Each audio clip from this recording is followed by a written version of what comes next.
Hey everybody, thanks for joining me. This is Mike again. And so I just reacted to the biggest ranch, or one of the biggest ranches maybe, or the biggest ranch uh, there in Australia, and how freaking huge it really is.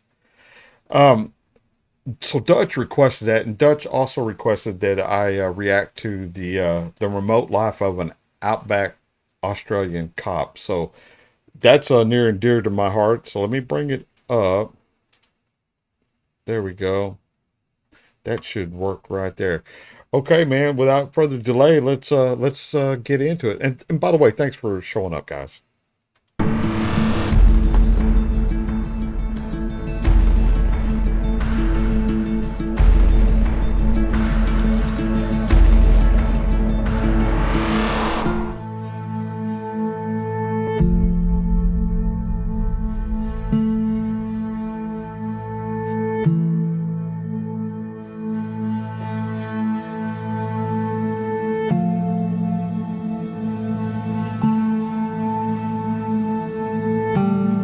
Culgra is a highway station. We cover from the NTSA border all the way up to Stewartswell, which is about 200 k's worth of Stewart Highway. Plus we cover about 150 to 180 k's along the Lassiter Highway, which is the road that leads out to Ayers Rock. So apart from traffic duties, we also take care of two Indigenous communities. Luke Gailey has been the local cop in Culgra for the past year. Born in Sydney, it's about as far out of his comfort zone as he could get. Family-wise, we just had our son and that sort of stuff, so we knew if we wanted to do this, it had to have to happen before he went to school. Also, I'd done some relief work and really enjoyed it. So we started looking for somewhere that would suit us for a couple of years before our son went to school. Go, go, go, go! Oh, good one. When we lived in Tennant Creek, Luke did a little bit of relief work out at... And let me tell you, hats off to this guy's wife for living out here in the middle of nowhere. Because I will tell you, my wife wouldn't do it. She would like, this is your thing, not my thing.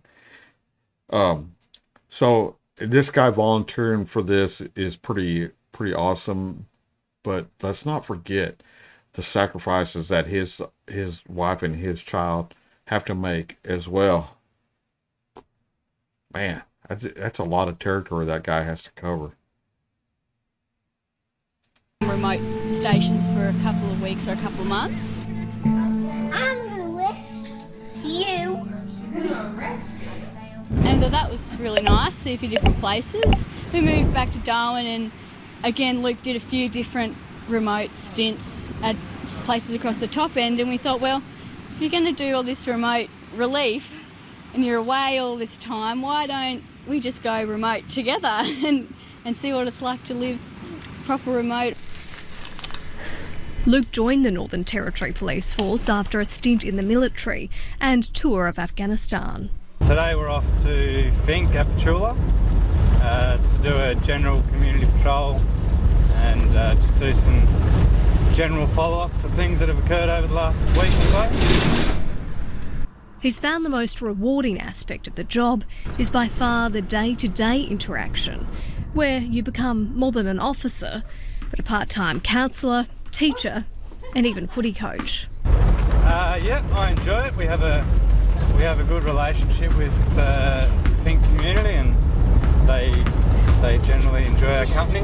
It's good to They generally be involved with them in this atmosphere, as well as it gives you a better ability to engage with them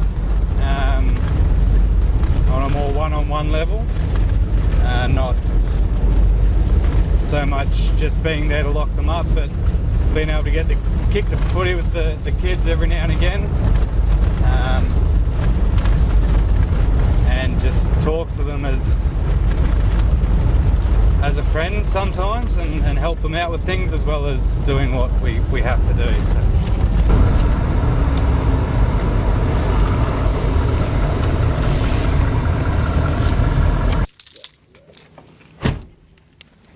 Hey Lorraine, how are you?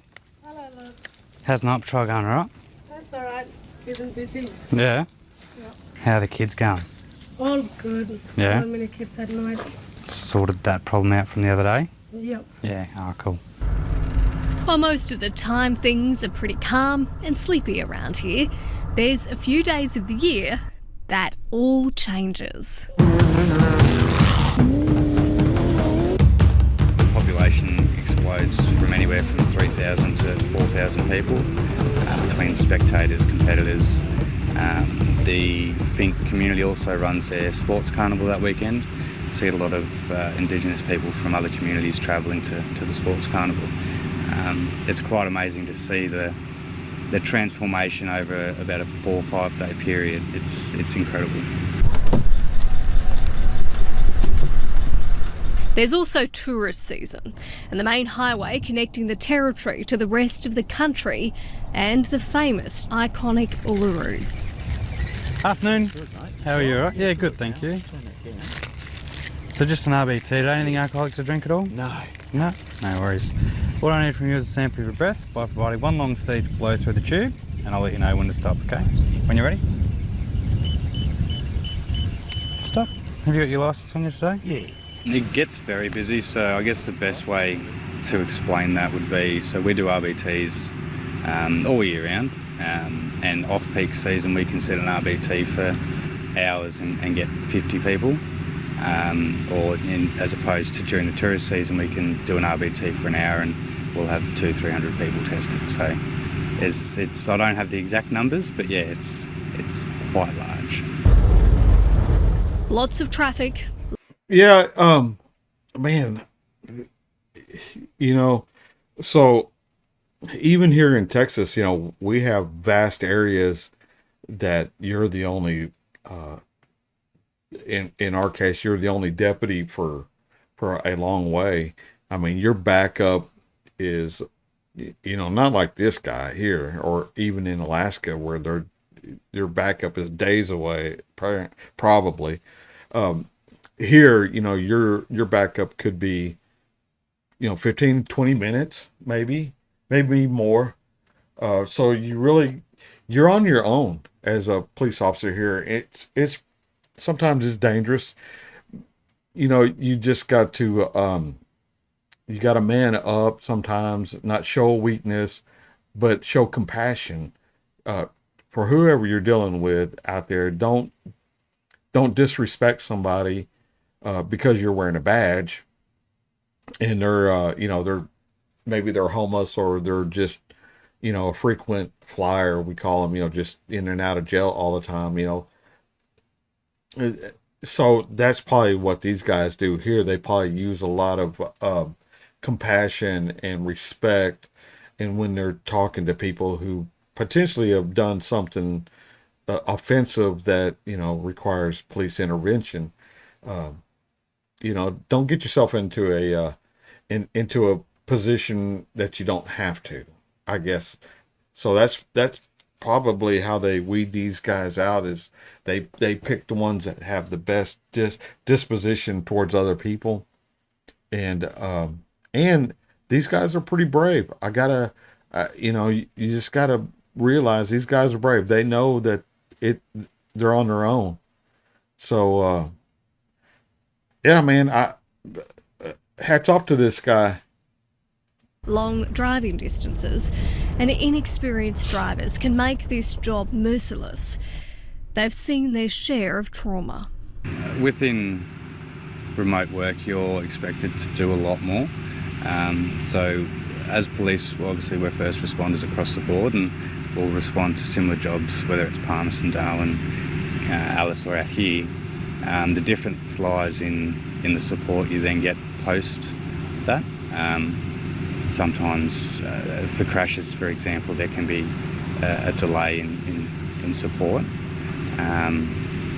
where you've then got to step up and fill the gaps.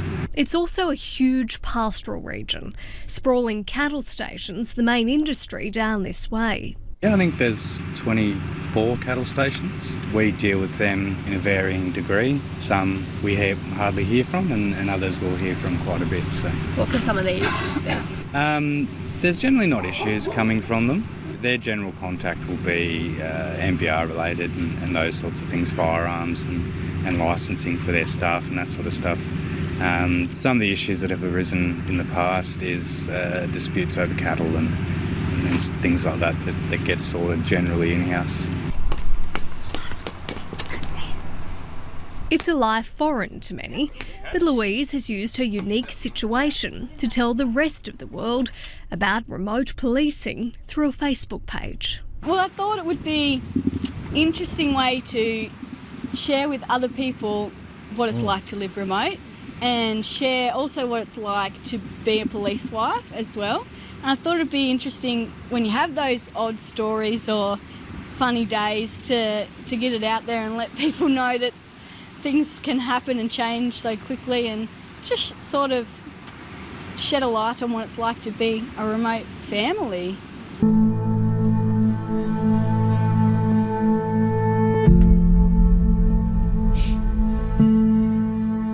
Their time in the outback, however, is coming to a close. No, I think we'll definitely miss the peace and quiet in the big yard and being able to let our little man yell and scream and run around without worrying about neighbours too much. So, yeah, we'll definitely miss it. It's been really special for us. It's not something a lot of people get to do.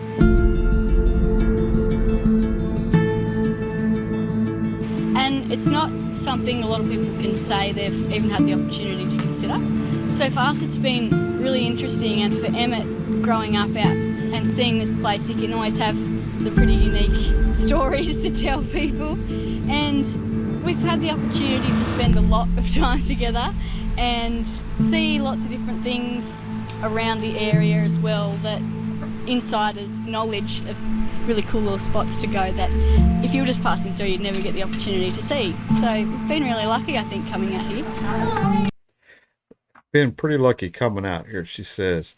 You know, that's a great wife, great support system. If you're married and your wife supports you like that, man, you can move mountains. You know, it's I think hats off to her, man. I'm gonna try to remember, was her name Louise? Something of that nature. Anyway, she's a great partner to this guy, and you guys are lucky to have families like this that will go out there and sacrifice themselves to live this type of lifestyle to make sure other people are safe. And yeah, man, first responder too. That means he has to go out for motor vehicle accidents, you know, be the first one there, do the first aid. We do that. We're considered first responders here too. So, but we have a lot more, probably we have a lot more infrastructure here.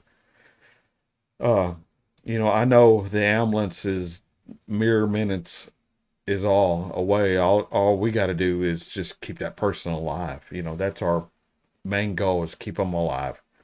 Stop the bleeding, start the breathing. That's it in a nutshell. Whereas this guy, man, he might have to nursemaid somebody for hours until they get those the Royal Flying Doctor Service, I think that's what it was called. I did a reaction to that too.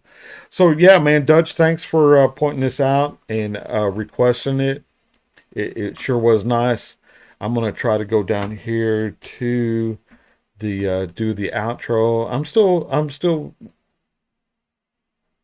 not very strong on this, so let's see what happens here. Let's go to the outro. All right, thank y'all. This is gonna do it for me. Until I see y'all again, I'll catch y'all down the road. Again, thanks for stopping by, y'all. It means a lot. You guys mean a lot to me. So, yeah, man, thanks everybody.